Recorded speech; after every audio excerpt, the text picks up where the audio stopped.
हरे कृष्णा। धन्यवाद। तो इस श्लोक की व्याख्या श्री भगवान ने कहा में जो हुई है उसमें से कुछ पाठ कर रहा हूँ। सबसे पहले शब्द हैं भगवान के सर्वभूतस्थम आत्मानम, समस्त प्राणियों में आत्मा को देखता है। तो प्रभुपाद आत्मा का अर्थ बता रहे हैं श्री कृष्ण।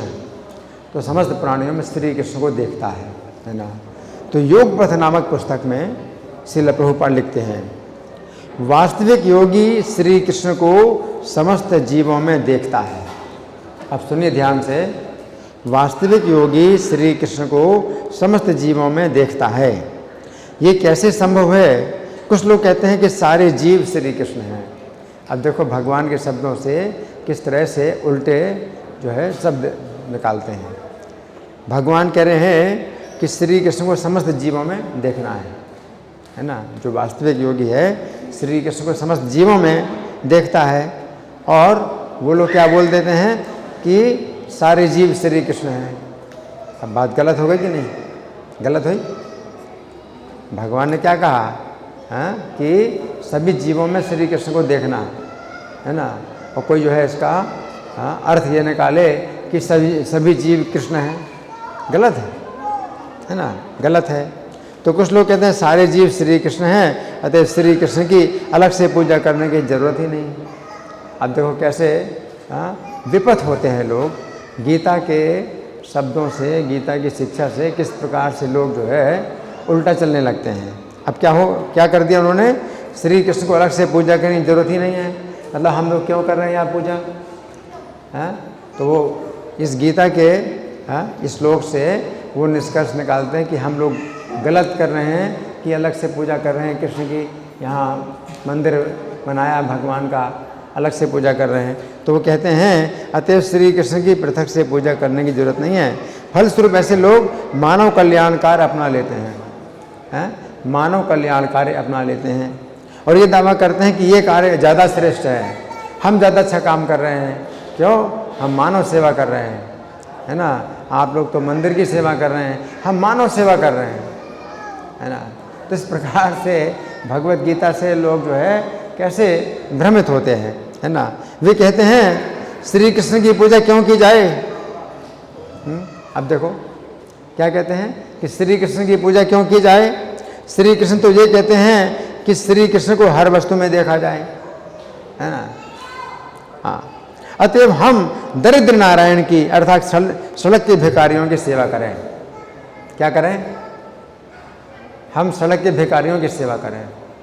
मतलब गीता के शिक्षा से जो है लोग किस प्रकार से पथ भ्रष्ट होते हैं, है ना। अब ये भगवत गीता यथारूप जो प्रभुपाद ने दी है, भगवत गीता यथारूप, है ना, तो ये नहीं मिलती ना हर जगह, हर जगह ये नहीं मिलती है। और क्या क्या जो है उल्टा रूप दे देते हैं भगवत गीता का, है ना। तो क्या कहते हैं, हम दरिद्र नारायण की अर्थात सड़क के भिखारियों की सेवा करें।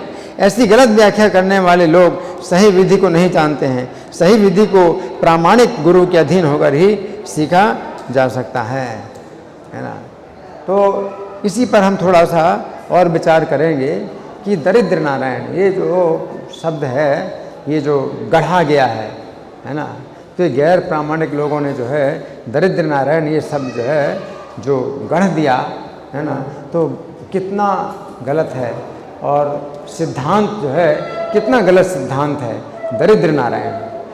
अब सोचिए, नारायण जो है लक्ष्मी के पति हैं, हम कहते हैं लक्ष्मी नारायण, है ना। वो कहते हैं हम लक्ष्मी नारायण को नहीं मानते, हम दरिद्र नारायण को मानते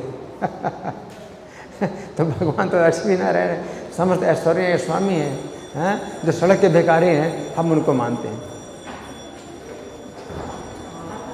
तो इस तरह से लोग जो है पथ भ्रमित होते हैं।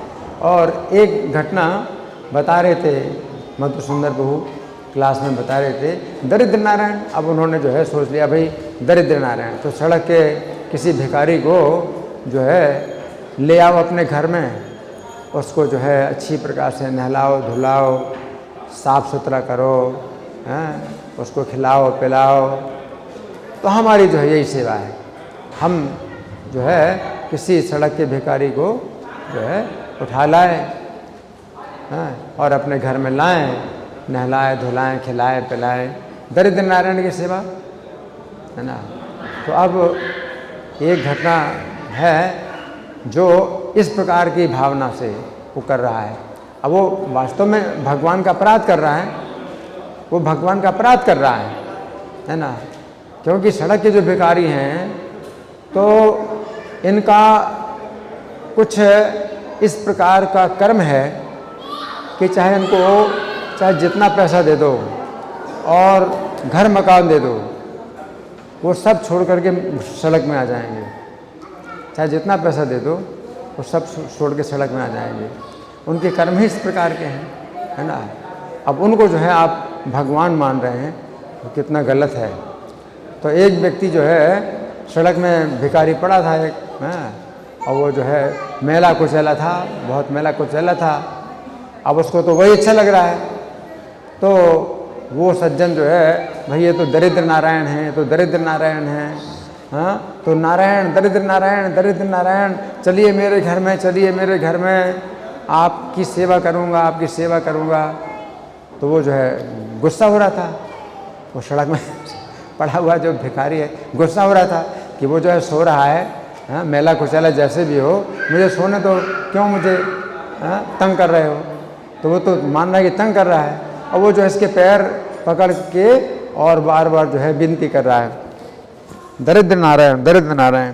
तो उसने अपनी लात उसके पेट में इसकी कस के मारी कि मर गया वो दरिद्र दरिद्र नारायण के चक्कर में मर गया वो, है ना।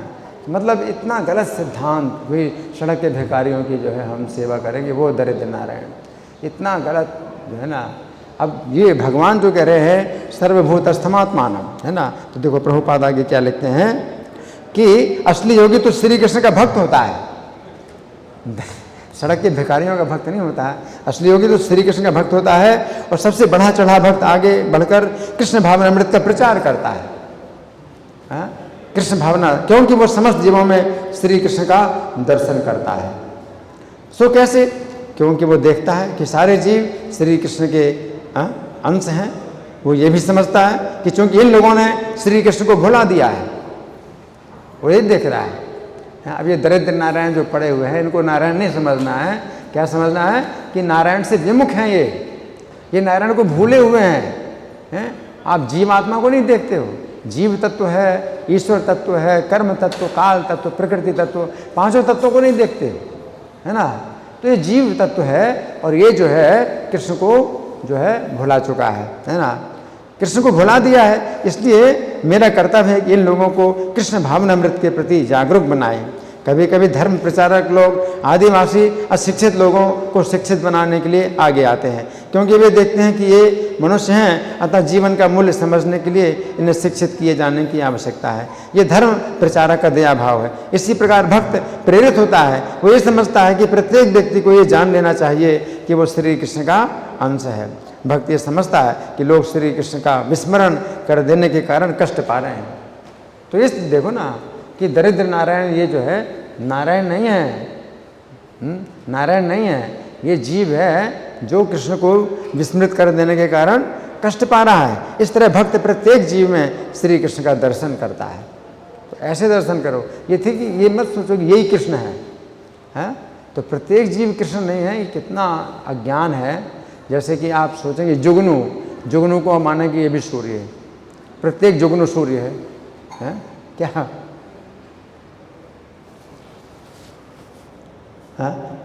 वो इस विचार से मोहित नहीं होता है कि प्रत्येक जीव श्री कृष्ण बन गया, अब मैं कृष्ण को ही देखूंगा, अब मैं कुछ देखूंगा नहीं। तो सब कृष्ण है, तो मैं भी, ये भी कृष्ण, ये भी कृष्ण, सब कृष्ण है।